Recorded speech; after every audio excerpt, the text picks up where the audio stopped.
தொடர்ச்சியாகவே திமுக மேலே பல ஆண்டுகளாக வந்து ஒரு ஒரு ஒரு குற்றச்சாட்டு பல ஆண்டுகளாக வச்சுட்டு வராங்க. எல்லா அரசியல் கட்சி தலைவர்களையும் வச்சுட்டு வராங்க. ஒரு வேளை உண்மையாலேயே அப்படி இல்லை அப்படின்னா அதை உடைக்க வேண்டியது உங்களோட கடமை.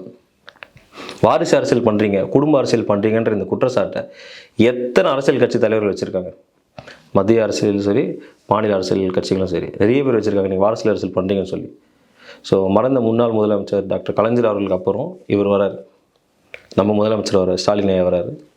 ஸோ மாண்புமிகு முதலமைச்சர் ஸ்டாலின் ஐயாவுக்கு அப்புறம் இவரை வந்து டெபுட்டி சிஎம்மாக அறிவிக்கிறாங்க. ஸோ இது நீங்கள் யோசிச்சு பாருங்களேன்.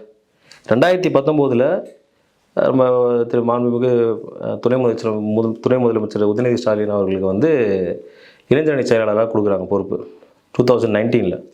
2021 எம்எல்ஏ சீட்டு கொடுக்குறாங்க. அவர் ஜெயிச்சு எம்எல்ஏ ஆகிடுறாரு 2021. 2022 மினிஸ்டர் ஆகிறாரு. அப்படியே மினிஸ்டர் ஆகிறாங்க 2022. 2024 டெப்புட்டி சிஎம்மாக அனௌன்ஸ் பண்ணுறாங்க. இதை யோசிச்சு பாருங்கள். நான் திமுக நிர்வாகிகளை பார்த்தே கேட்குறேன், அவர்களோட அரசியல் கட்சி தலைவர்களை பார்த்தே கேட்குறேன்.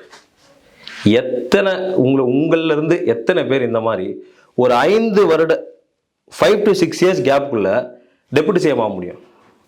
உலகத்திலே பாசிபிள் இல்லை, வாய்ப்பு இல்லை சார். யாராலையும் ஆக முடியாது. எவ்வளவோ மூத்த அரசியல்வாதிகள் இருக்காங்க. மாண்புமிகு அமைச்சர் துரைமுருகன் ஐயா இருக்கட்டும், சேகர் பாபு ஐயா இருக்கட்டும், அமைச்சர்கள் தான், மூத்த அமைச்சர்கள், மூத்த நிர்வாகிகள், அவர்களாக இருக்கட்டும், அவர்களுக்கு கொடுங்க.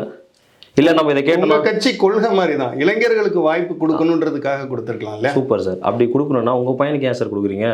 அன்பில் மகேஷ் இருக்கார், அவர் கொடுங்க. ஃபஸ்ட்டு நம்ம குடும்பத்திலேருந்து ஆரம்பிக்கணும். அதுதான் சார், அதுதான் நாங்கள் எதிர்க்கிறோம். குடும்ப அரசியல் வேண்டாம். இப்போது இந்த நாற்காலியில் நான் உட்காந்துட்டேன்னா இந்த நாற்காலி என்னை விட்டு யாருக்கும் போகக்கூடாது. யார் என்ன விமர்சனம் வேணா வைங்க, என்ன குற்றச்சாட்டு வேணா வைங்க. எனக்கு அப்புறம் என் பையன், என் பையனுக்கு அப்புறம் என் பையன், என் பையனுக்கு அப்புறம் அவன் பையனுக்கு அப்புறம் அவன் பையன். இது தவறு.